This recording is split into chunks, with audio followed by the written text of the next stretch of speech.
Assalamualaikum warahmatullahi wabarakatuh.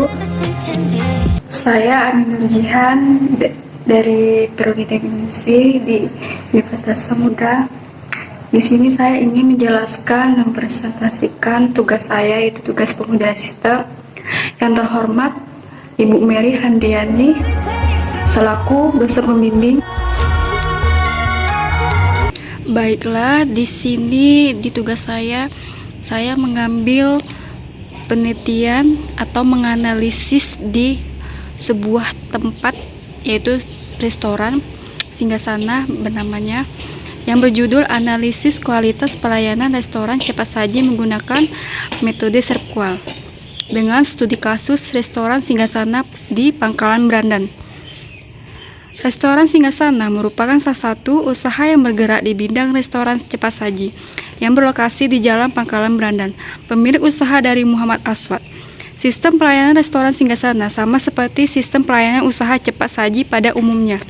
Kualitas pelayanan yang diberikan usaha restoran cepat saji haruslah baik agar pelanggan dapat terpuaskan oleh kinerja dari seluruh restoran dan usaha mempertahankan serta menambah jumlah pelanggan. Namun, masih terdapat permasalahan yang ditemui berkaitan dengan kualitas pelayanan, yaitu tidak memenuhi keinginan konsumen. Jumlah kasir hanya satu pada restoran singgasana dapat mengurangi kenyamanan pelanggan karena harus mengantri panjang pada saat kondisi ramai.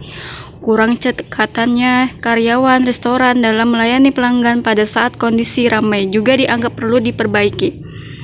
Melihat kondisi tersebut, tepat rasanya bila usaha restoran cepat saji singgasana melakukan perbaikan untuk meningkatkan usaha restoran cepat saji singgasana melakukan kualitas pelayanannya.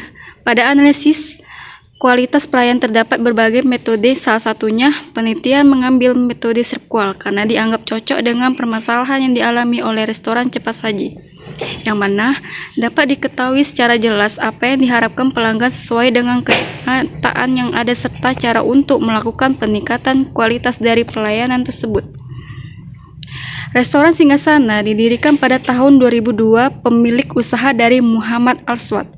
Jumlah karyawan pada restoran singgasana adalah 18 karyawan.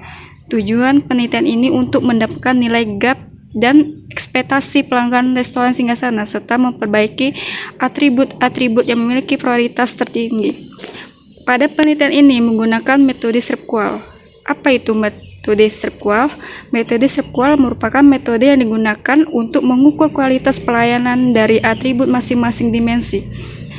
Ada 5 dimensi pelayanan, yaitu yang pertama tangible, kedua reliability, yang ketiga responsiveness, dan yang keempat assurance, dan yang terakhir empathy. Di dalam penelitian ini, lokasi memilih di Pangkalan Brandan, tempat bernama restoran singgasana.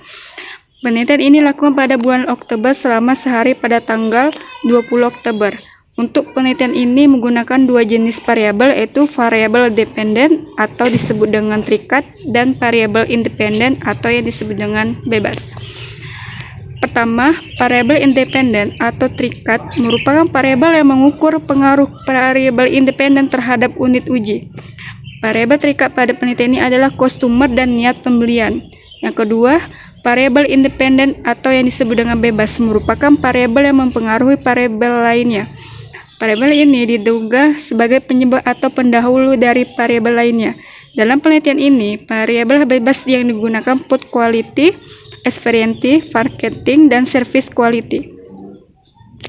Baik, 5 dimensi pada metode SERPQUAL. Yang pertama itu dimensi tangible. Jadi, di dalam restoran singgasana ada beberapa atribut yang harus diperhatikan. Di tangible yaitu yang pertama, kesetiaan tempat parkir yang luas. Kedua, kebersihan ruangan restoran cepat saji.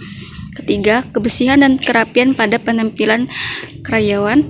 Yang keempat, kemudahan pelanggan dalam membaca menu. Selanjutnya, keberadaan jumlah toilet telah memandai, ketersediaan tempat cuci tangan yang bersih dan fasilitas pendukung cuci tangan yang lengkap, ketersediaan tempat ibadah musola, dan terdapat fasilitas pendukung yang lengkap. Keberadaan jumlah kasir yang melayani dapat memandai jumlah pelanggan saat ramai. Kesediaan dan kelengkapan menu yang ada di restoran cepat saji.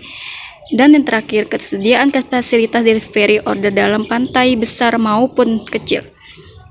Baik, yang kedua, dimensi reliability. Atributnya, yang pertama, ketepatan waktu pelayanan sesuai yang dijanjikan, misalnya lebih dari 10 menit, kejelasan penyampaian informasi terkait dengan promosi yang dilakukan, kemampuan kasir untuk menghitung dengan teliti. Yang ketiga, dimensi responsiveness. Atributnya, kecepatan dan ketanggapan yang baik dari pihak manajemen restoran dalam menanggapi keluhan pelanggan. Dan yang keempat, responsifnya, kecepatan pelayanan oleh kasir terutama jika pelanggan terlalu banyak, kejelasan karyawan dalam menyampaikan menu yang tersedia di restoran cepat saji.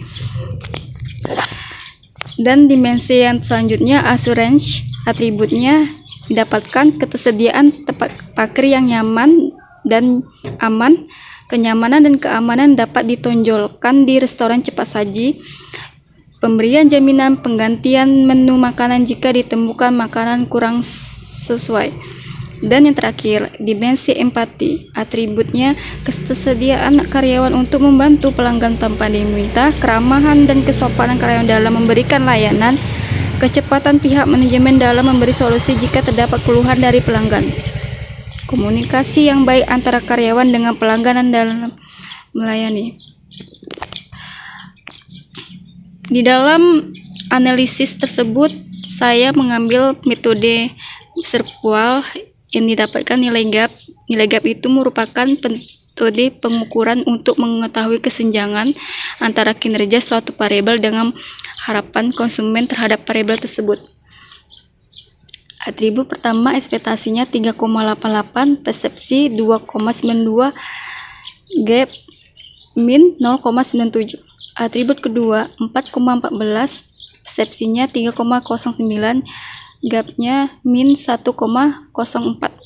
Atribut ketiga, ekspektasi 4,41, persepsi 3,0, gapnya min 1,41. Atribut keempat, ekspektasinya 3,95, persepsi 3,22, gapnya min 0,73. Atribut kelima, ekspektasinya 4,04, persepsi 3,58, gap min 0,46.